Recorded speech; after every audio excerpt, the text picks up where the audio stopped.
Hey there, I'm Christian. Today I want to talk about a topic that's deeply impacted my view of the world, feminism.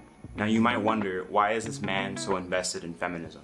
It all started from a personal place, realizing how trapped I felt by society's expectations to be a man. This isn't just about gender equality, it's about freeing ourselves from outdated norms that limit us from who we can be. Through my journey, which I'll share with you, I discovered how feminism not only addresses women's issues, but also challenges the very stereotypes that make us all feel isolated. So whether you've considered feminism before or whether this is a new concept, I invite you to explore how it might make your life and the life of those around you simpler and more genuine. Let's dive in. I'd always considered myself pro-woman, but I never really considered myself a feminist until talking with my fiancée Natasha, who is also a feminist. As I began to explore feminism more deeply, Natasha and I would always discuss how societal norms affected our behaviors and our expectations. For example, something that really opened my eyes was this idea of emotional labor. The idea that women are confined to the work of the home and they aren't paid for it. They have to take care of the home, they have to raise the kids, they have to make all the meals. They have to navigate the emotions of everyone in the house. If the kids come home from school and they have a bad day, or the husband comes home from work and they have a bad day, it's up to the mom to take care of them and to navigate that. And that's essential. Not only is it essential for the family, it's essential for our society. We need families to function. And who is the one doing the most of the work to make the society function? The woman. Why aren't they being compensated for that? Why is that not being priced into society's bottom dollar?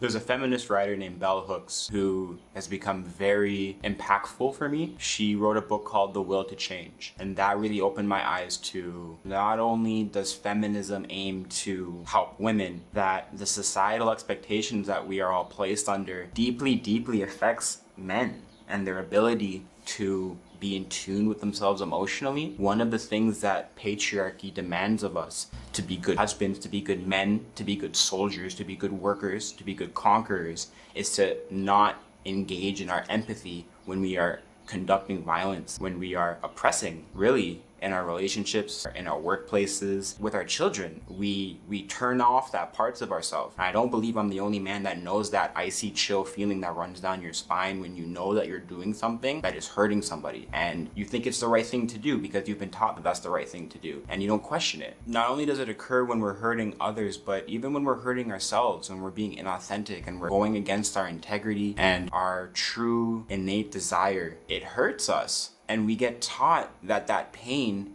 isn't real, that it's to be ignored, that our soul's crying is to be ignored. This discussion led me to a chapter in Will to Change, where Bell Hooks addresses the emotional shutdown that many men undergo as part of conforming to masculine expectations. Hooks writes about the loneliness and isolation that men experience because of their inability to express vulnerabilities, which society often labels as weaknesses. The more I engaged with feminism, the more I read the results of the people doing this work, talking to people, quantifying the struggles that we are all living under in this society. Before this, I felt like I was the only one.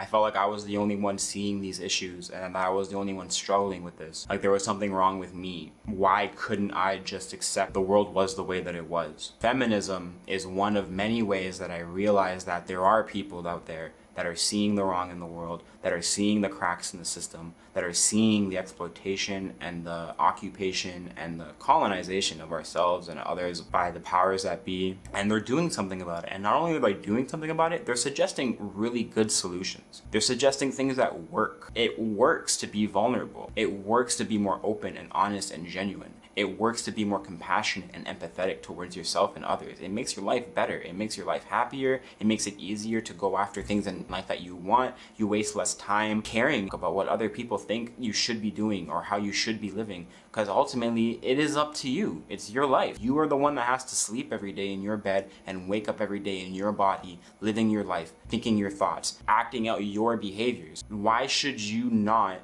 do what you think is right? Why should you not act accordingly? Act in a way that makes you happy, makes you feel good, makes you feel full and authentic and whole. Reading this, I had to confront my reluctance to express feelings or admit struggles. How I was conditioned to believe that being strong meant keeping my worries to myself. It was a revelation seeing this not as a personal failure, but as a systemic issue. shaped by cultural norms. These reflections open my eyes to the broader impacts of gender norms. For example, Hooks discusses how patriarchal systems affects everybody, restricting women's roles and denying men the full access to human emotional experience. These insights profoundly affected my view of relationships and my role in them.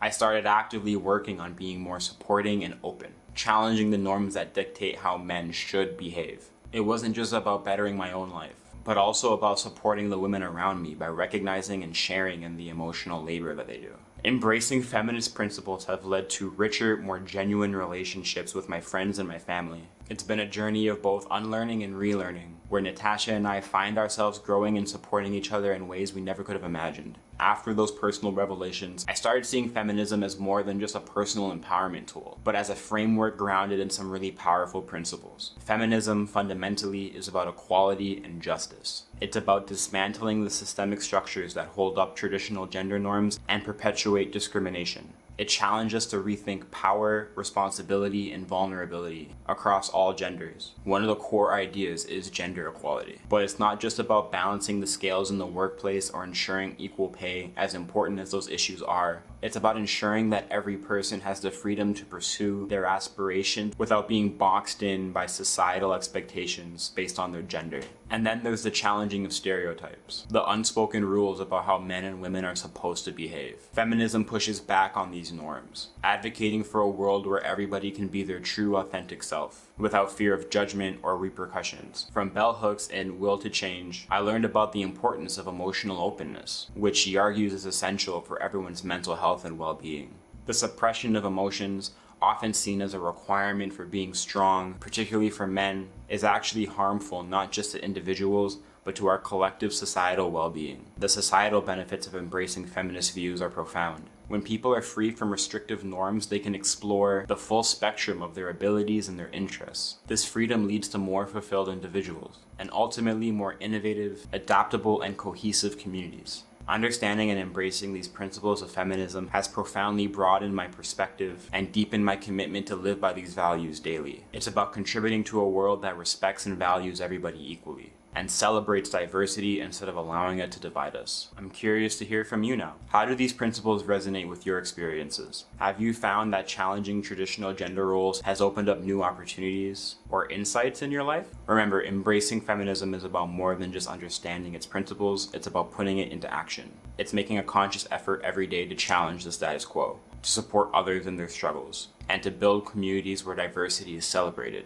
and equality is the norm. I encourage you to keep learning, keep questioning, and keep advocating for change. Thank you so much for joining me today. I hope this discussion has sparked your interest in feminism and motivated you to explore further. If you found this video enlightening, please share it. And of course, if you have thoughts, questions, or personal experiences you'd like to share, drop a comment below. I love hearing from you and I love continuing this conversation. Don't forget to subscribe and hit the bell icon if you want more of my content. Here's to building a more fair, a more understanding world together. See you in the next video.